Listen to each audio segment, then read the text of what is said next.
মামা কই যাবেন? উঠেন। ধানমন্ডি কত? আরে না, এখান থেকে যাবো না, চলো অন্য রিক্সায় যাই। অন্য রিক্সায় কেন? এই রিক্সায় কি সমস্যা?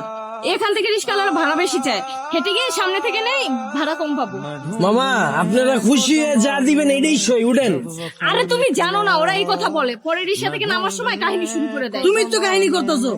একটু আগে বাসের হেল্পারে দেখে গেলে বাসে উঠবা না, এখন আবার রিক্সাও তোমার সমস্যা, সব জায়গায় গেলে তোমার সমস্যা আর সমস্যা। আমার পা ব্যথা হয়ে গেছে, আমি হাঁটতে পারবো না, আমি রিক্সায় যাবো। ওঠো হ্যাঁ মামা, আমি ওইটাই কইতাছি, এই জায়গায় অন্য কোনো রিক্সা পাইবেন না, উঠেন। ওঠো मैं ढूंढने ओढ़ो। को जमाने में जब वफा निकला, চলো মামা।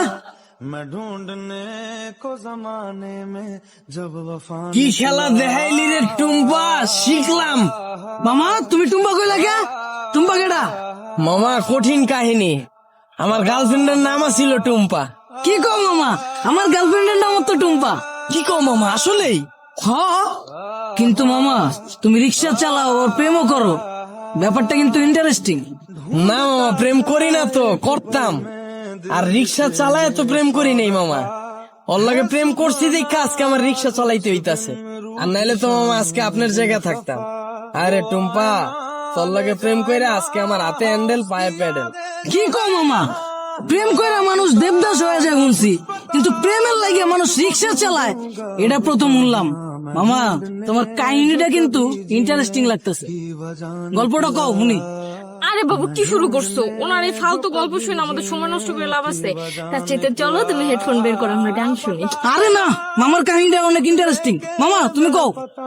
না মামা থাক, বাদ দেন, মামি শুনতে চাইতেছে না, পরে দেখা গেল আমার কাহিনী হইনা চিত্তা যাইব। আরে মামা তুমি তোমার গার্লফ্রেন্ডের কাহিনী কইবা, এটা তো হয় চেতবকে, কও মামা শুনি। মামা কি কমু দুঃখের কাহিনী, ও একটা জিনিস আছিল মামা, খালি চুস্ত। সুস্থ মানে? পুরা কাহিনী কই মামা, শুনেন তাইলে সেনা বুঝবেন। ওর মায়ায় পইরা মামা একটা চাকরি করতাম, ওই চাকরিটাও গেছে গা। পরে আর কি করার, বন্ধু বান্ধবের টাকা ধার লয়ে ওর লগে দেখা করতাম। মাসের ভিতরে 15 দিনে দেখা করতাম মামা, 15,000 চুইসা লাইতো। কেমনে মামা? মামা হয়তো মাইয়া ছিল না মামা, হয়তো পিশাচা ছিল, রক্তের মতো টাকা খালি চুইসা খায়া ফেলাইতো। তাও মামা মনেরে বুঝ দিতে পারতাম, যদি মামা দইরা রাখতে পারতাম। মামা গার্লফ্রেন্ড গেছে কে কেমনে? মামা আমার চাকরি তো চুষেই দিছে। এরপরে মামা বন্ধু বান্ধবের যে টাকা ধার করছিলাম, ওর টাকা তো আর শোধ করতে পারি নাই। পরে আর নতুন করে ধার দেয় নাই, এর লেগে 10 দিন ধরে ওর লগে দেখা করতে পারি নাই। পরে ভাই অন্য জায়গায় যায় ভাই চোষা শুরু করে দিছে। পরে পরে আর কি মামা, 1 বছরে 10 লাখ টাকা চুইসা দিছে। পরে এই 10 লাখ টাকা শোধ করার লেগে মামা এই যে রিক্সা চালাই না শুরু করলাম। চাকরি করে তো মামা এই টাকা শোধ করা সম্ভব না। মামা তোমার কপালটা আসলে খারাপ আছিল, কিন্তু মামা আমার কপাল কিন্তু চান কপাল। আমার গার্লফ্রেন্ড আমার অনেক ভালোবাসে, আর মামা আমিও কিন্তু আমার বন্ধুদের থেকে টাকা ধার লয়া পরে লয়া ঘুরি।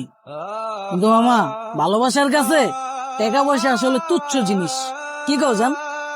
মামা আপনার লেগে দোয়া করি মামা, খালি জীবনে একটাই আফসোস, যারে আম খাওয়া শিখাইলাম এখন আর আম খায় না মামা, আপেল খুঁজে। আর 2 দিন পর পর নতুন বয়ফ্রেন্ড লে আমার রিক্সায় উঠে। কি কও মামা? তোমার গার্লফ্রেন্ড তোমার চুষা তোমার রিক্সায় উঠে আবার বয়ফ্রেন্ড লয়া? মামা আমি যদি তোমার জায়গায় হইতাম তাইলে 2টারে 2 গালে ঠাড়া বইরা দিতাম। কি কো মামা, আসলেই?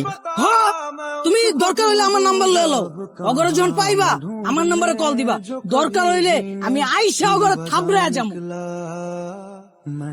ছিল থামাইছো কে? আয় পড়ছি তো মামা, নামেন।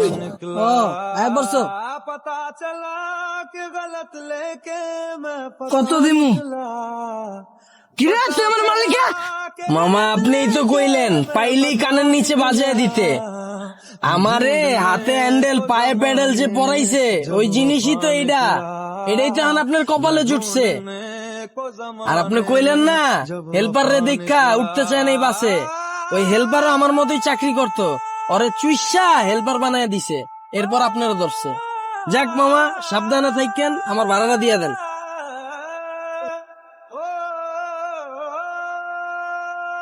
আর মামা চুষা শেষ হইলে যদি রিক্সা লাগে আমার জানেন মামা, রিক্সা আমার পরিচিত আছে এলাকায়।